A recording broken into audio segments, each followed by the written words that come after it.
down here at Windy Hill for the last edition of EDFL TV for 2013. Matthew Pillios, how are you feeling? I'm feeling sad. The season's over. It's been a week and a bit, and I just can't wait for season 2014. Absolutely, Matty. Of course, a couple of weeks ago it was the Greenvale Football Club who made it back-to-back Premier Division premiers. The Westpac Premier Division, of course, and comprehensive display, wasn't it? They were all over Aberfeldy, and again, they went into a grand final as underdogs. Last year was Strathmore who won the first final and come in as raging favourites, and this year was Aberfeldy, and they got the job done. Yeah, look, surprised they were underdogs from a lot of people. But the second semi-final was the reason, and the 5 inclusions. But an unbelievable dynasty that they've got, Greenvale Footy Club. 8 out of the last 10 grand finals, and back-to-back in this arguably one of the strongest leagues outside Victoria. So well done to the Greenvale Football Club, Bruce, Ken, Anthony Rock, and the club. Michael Pell, it's your 5:30 here on the Wednesday, and it's your birthday, so happy birthday, mate. Thank you, Matthew. 23 today, so getting on a little, but might find myself out at a local night joint tonight just to celebrate a few quiet bevies on the Wednesday. But talking about the Greenvale Football Club, it was great for a couple of guys, Trav Jorgensen and also Dean Smith, who put in so much over a long time and had a couple of failures with grand finals and missed out last year, but this year they are premiership players for the Greenvale Football Club. Yeah, both of them were part of the 08, 09 and 10 losing grand finals, and obviously they both got badly injured last season. So, and 2 homegrown guys from Greenvale Football Club have been there for years. And also Jacob Thompson, of course, who did his knee here in a VFL game for Essendon, was pivotal to the Greenvale success. Had a bit of insight about a couple of guys. Toy, Faye, O'Brien, Tip and Woody. So a bit of insight there from Jacob Thompson, which of course helped the Jetters. Yeah, Jacob spent a bit of time in Anthony Rock's office, just the weaknesses of those 4 or 5 VFL players, and to pay dividends for the Jets. Speak about Anthony Rock, he's now won 2 A-grade premierships in only his 3rd year as coach. Where to now for Anthony Rock? Is he going to stay on and commit to the Greenvale Football Club to try and make it 3 in a row? Yeah, I think he'll have one more season. He's got a growing football academy business. He's been in the AFL circles.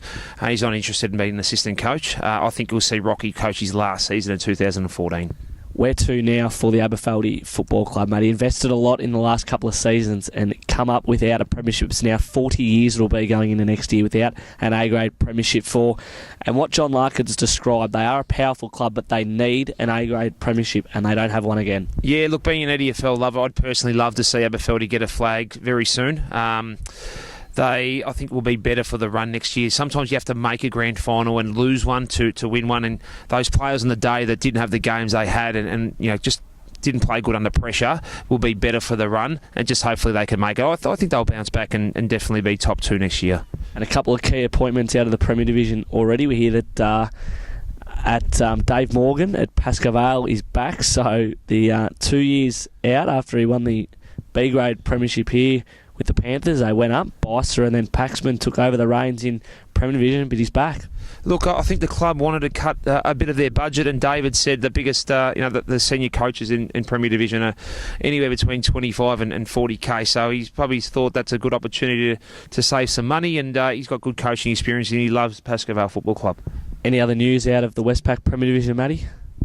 Look, I think a lot of the clubs already started recruiting. I know a heavily sorted player, Robbie Costello, the ex-Keilor Park Junior and Werribee captain, has been heavy discussions with the Airport West, Keilor Football Club and Maribyrnong Park. So watch out for Costello to potentially sign. I know the Deer Park, the other Essendon District Footy Club we have playing another comp, are talking to him also. And I think they've taken a few Keilor players as well. Konda Strajovski, Day and Sankovic, who came from Deer Park. Deer Park have signed back there for 2014. So a few heavy losses there for the Keilor Footy Club. We hear also that Airport West may have a former North Melbourne player on their books, but we'll keep that one close to our chest. On to Division 1, Matty. Of course, the Northern Saints was the story of the season. A very multicultural club, and they've taken the Essendon 4 Division 1 competition by storm by winning it 2 weeks ago. How are they going to fare in Premier Division next season? I think they need to pick up 4 or 5 very good players like Nat Caruso and Fort Caruso are better.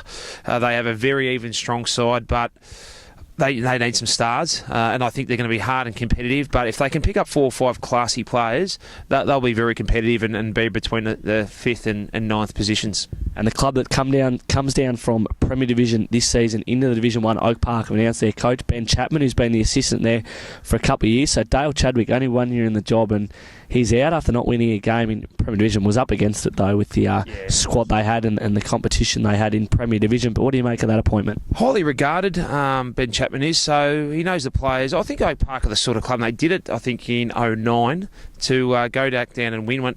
I think Division 1 next year is going to be the most even Division 1 competition we've seen. Over the years, we've had Pascoe Vale B Taylor's Lakes, Pascoe Vale B standouts, Airport West B standouts with West Coburg. I think next year is going to be the most open Division 1, so expect Oak Park to either finish top 2 or even middle.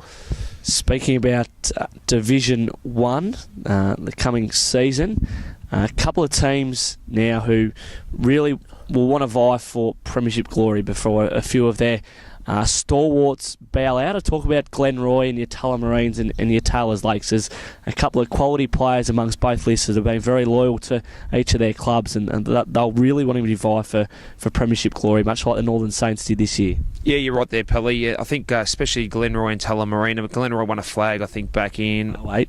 Good work. And Taylor's Lakes back in 2010. So, I mean, the Tulla boys are desperate for a flag. I think maybe Cole Laurie and 1 or 2 others won the 03 B grade flag back in the day. But, yeah, a lot of players desperate. West Meadows are a club that Dave Connell has been signed. And they've already signed 9 players, and it's massive. And they're very close to signing Mo Kakua as playing assistant coach and Basman Abdul as another midfielder. So West Meadows could do the impossible and be our last side competing for a top 2 position. Yeah, Matty, you talk about West Meadows being in the Division 1 competition. That is providing that the EDFL board ratify the decision for Burnside Heights Football Club to come in Division 2, which will mean that West Meadows will stay up in Division 1. They were relegated. They did finish on the bottom of the ladder.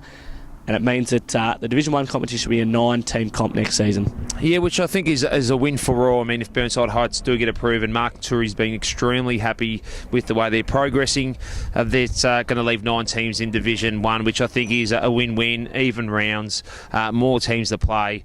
And, just an even draw is the biggest sigh of relief, I think, which has probably been the only complaint with Division 1. So West Meadows, I'm very confident they're going to do well, again, with Basman Abdulwad and Mokakua, and a lot of the Yarraville guys that David Connell, who's a sensational coach to bring in, is going to be exceptional for them.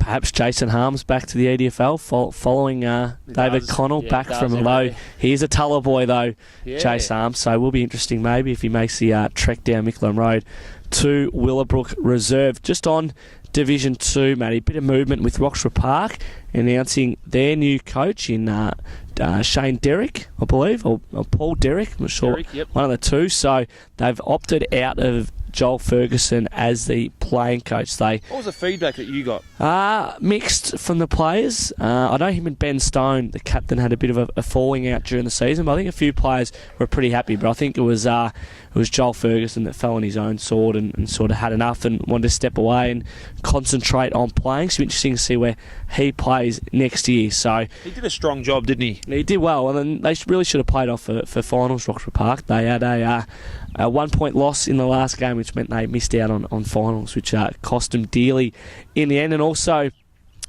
just talking on Burnside Heights, they have Shane Raymond on board, their inaugural coach, so good to see them up and about nice and early. But just your thoughts next year on Division 2. Personally, I believe it's probably going to be one of the closest Division 2 competitions we're going to have, because there's no powerhouse with big budgets like your Hillside. So for Moonee Valley and East Keilor, they're really right in the mix next year, aren't they? Yeah, I think that them two would have to go into the favourites. Roxburgh Park are the unknown. They've got a huge junior base, got so much potential with Greenvale and Craigieburn surrounding them. So it's going to be very exciting. Keilor Park are always going to be a solid side. I'm just excited about the improvement of East Sunbury, the improvement of Jacana. Hopefully the Division 2 draws more players back because they're going to have more wins throughout the season. And Burnside Heights are already showing signs they're going to be more than competitive. Some talk that Michael Tanner from Moonee Valley might be off to a Premier Division club. Yeah, the rumour is Avondale Heights, so it's a big whisper. And look, he's obviously a more talented player, can play Premier League football. He's come straight out of the VFL, so that will be a huge loss for the Moonee Valley Football Club, who are rumoured to be talking to former great Ian Denny, who has had 3 seasons with the St Albans Football Club in the WRFL. That would be a huge get back for Moonee Valley. So that's a complete wrap. Johnny Barnes also? At Keilor Park, he's a football manager, so good to see they've got a figurehead down there. But they are in the process of finding a new coach down there at Keilor Park. Paul Kaluriitis is being touted, and perhaps EDFL's own Mr. Adam Papple might be on board as an assistant coach. So watch that space with interest down at the Devils. And also just on the Devils, well done to Luke Walsh, who was the AFL Coaches Association Wingman of the Year. So he was at the awards last night, so interesting to see how Luke went in the statewide competition. But Matty, that's a complete wrap of all 3 divisions. We'll see how that pans out next year. Just on yourself, mate, we hear that you're standing down as your role as a board director. Just talk us through that. We understand family and work have taken hold, and this commitment needs to be put on hold for a couple of years. Yeah, it's unfortunate. I've been with the EDFL for such a long time as a player, and the TV show, and then obviously with Marynell Park. And in the recent times a board member, so it's been an unbelievable experience. I hold the competition very close to my heart, and I just want to thank everybody who's made us feel so welcome. The current presidents and the committees, the past presidents have been absolutely sensational. The board members, all the staff. I mean, you guys got the best staff there. You, Greta, Steph, Michael and the team. Look, it's going to be sad to be away, but due to work, again, corporate job is very demanding, and some extra work and business interests, and living 40-minute drive hasn't helped us the last 15 months. So young family, so that's the main reasons, mate. And I've got a lot of people to thank, made some very close friends, but some of the extra people who I'm on the phone with once a week, and guys like Bruce Kent, Kevin O'Reilly, a former president, Keilor, Peter Calvilopoulos, Daniel Nolan, Dennis Bice, Anthony Rock, John Larkins. There's so many people. I could just go through a whole list of people, so if I haven't mentioned it, I apologise, but thank you.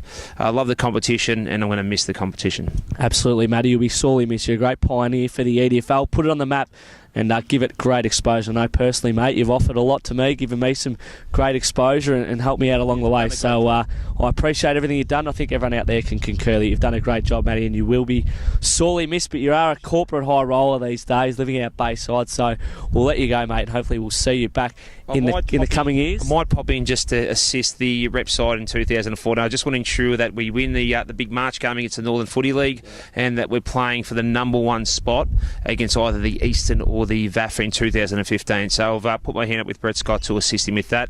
So you'll see me for a little bit, but yeah, sad to leave.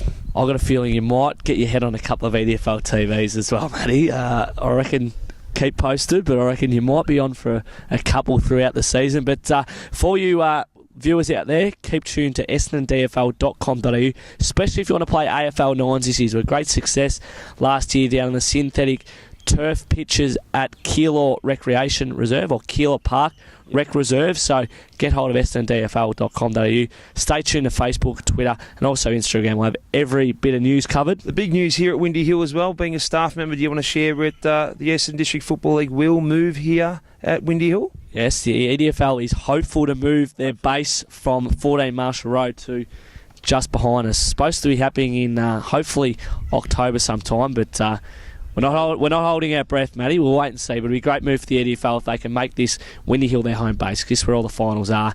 It's the Essendon Football Ground, and we are at the Essendon District Football League. So thanks for your support out there throughout season 2013. Matty, we'll see you about. Thank you, Michael Pell, and best of luck to everyone in the off-season. Catch you later.